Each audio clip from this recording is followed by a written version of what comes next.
வணக்கம் உறவுகளே, இன்றைக்கு நாங்கள் கத்தரிக்காய் பொரித்து கத்தரிக்காயில் ஒரு அச்சார் ஒன்று செய்து காட்ட போகிறோம். இது சிலருக்கு தெரிஞ்சிருக்கும், சிலருக்கு தெரியாமல் இருக்கலாம். பாருங்கள், இந்த கத்தரிக்காய் அச்சார் எப்படி செய்கிறதுன்றதை நாங்கள் பார்ப்போம். இதுக்கு தேவையான பொருட்கள்: சின்ன வெங்காயம், கத்தரிக்காய் பொரித்து எடுத்துருக்கிறோம். நாங்கள் 2 கத்தரிக்காய் தான் எடுத்து நாங்கள். சின்ன வெங்காயம் கொஞ்சம் உரித்து எடுத்து வச்சுருக்கிறோம். அது மாதிரி மிளகாய், செத்தல் மிளகாய் எடுத்து வச்சுருக்கிறோம். கேரட்டை சின்ன சின்ன துண்டாக வெட்டி இருக்கிறோம். கறி மிளகாய் இருக்குது. அடுத்தது வினிகர், அடுத்தது கடுகு தான் இதுக்கு தேவையான பொருட்கள். நீங்கள் உங்களுக்கு தேவையான இந்த பீன்ஸு அதுகள் இருந்தால் அதுக்கும் சேர்த்து போட்டுக்கொள்ளலாம். நாங்கள் இப்போ அந்த செத்தல் மிளகாயையும் கடுகையும் போட்டு ஒன்றடியாக மாவை அடித்து முதல் எடுப்போம். பிறகு மாவை அடித்து எடுத்தோன்னே அதுக்குள்ளே வினிகரை ஊற்றி போட்டு நல்லா தண்ணியை அடித்து எடுக்க வேணும்.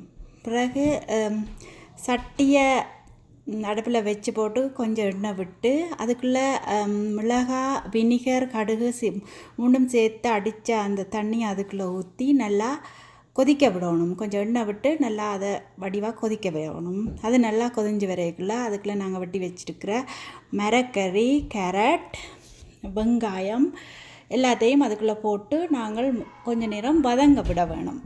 பாருங்கள், இதில் போட்டு நல்லா வதக்க வேணும். இது கொஞ்சம் வதங்கி கொஞ்சம் பொரிகிற பருவத்தில் வரைக்குள்ளே அதுக்குள்ளே நாங்கள் பொரித்து வச்சுருக்கிற கத்தரிக்காயை போட்டு வடிவாக கிண்டணும்.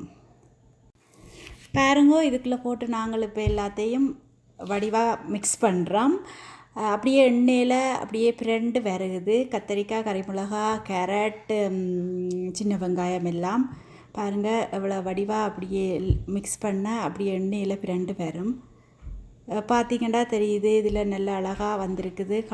கலர்ஃபுல்லாக இருக்குது, நல்ல டேஸ்ட்டாக இருக்கும். மரக்கறி சாப்பிட்றாக்கள், மரக்கறி விரும்பி சாப்பிட்றார்கள், மரக்கறி நேரத்தில் இந்த அச்சார் வச்சு சாப்பிட்டீங்களா நல்லா இருக்கும். இதுக்குள்ளே கொஞ்சம் உப்பும் போடுங்கோ. உங்களுக்கு தேவையான அளவு உப்பு போட்டிங்களா அருமையான கத்தரிக்காய் அச்சார் ரெடி. பார்த்த அனைத்து உறவுகளுக்கும் நன்றி. மீண்டும் ஒரு சமையல் குறிப்புடன் உங்களுடன் வருகிறேன். நன்றி, வணக்கம்.